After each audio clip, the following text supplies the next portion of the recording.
In 2007, when we had our elections, and we had fighting and violence broke out, and I had a baby. She was 5 months old at the time, and I was just I had never in my life gone through such madness that was going on in the country at that time.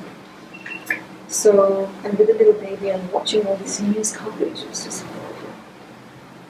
And I wanted to reach out. I had felt this thing of wanting to do something, but I didn't know where to start. And I approached the UNICEF, maybe because I had a little kid with me, my own baby. And I approached because I, just watching bad things happening, and children are always caught up in the middle, and and then seeing that thing on the BT advert where the water, and I wanted to do something, but I didn't know how.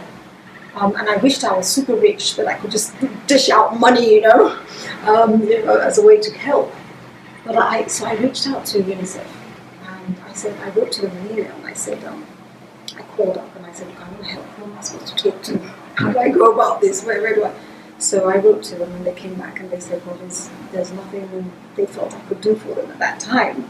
But they'd come back to me, So I sat around and I thought, still wanting to do something.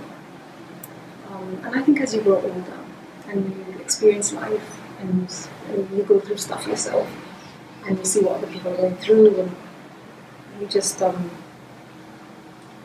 I've been blessed that I've grown up in a privileged home, and I've been blessed, and so I wanted to just do something, and I didn't know where to start. So then I approached World Vision, and I said, look, what's going on with water? What's the government doing? Well, how do we not have water? This is So I started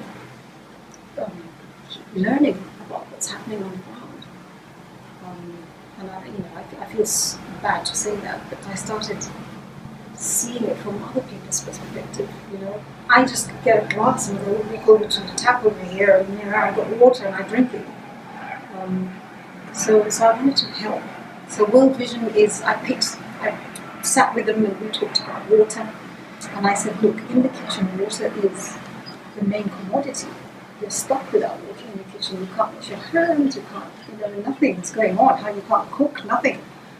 So I'd like to work with you guys on a water project. So they were very excited, and they said that I was the first local person to ever approach them on such a thing. Yeah, and I thought, what? We need to mobilize people and do things.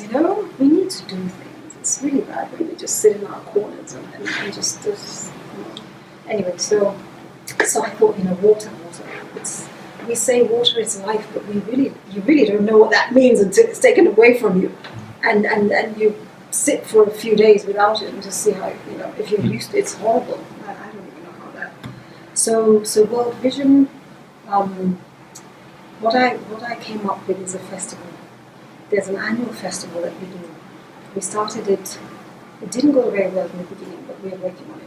And it started in 2011, and part proceeds go to World Vision for us to help out with on a water project. So that's how I got in touch with them. A lot of these other guys, the Community Cooker and the Practical Action, are people who I met after the appointment to give the UN Foundation, the Clean Cook Stories. And it's just opened my eyes to so many things. It's huge. It's a big problem. It's a big problem, but that we can tackle it from somewhere. We need to start somewhere. It's exciting.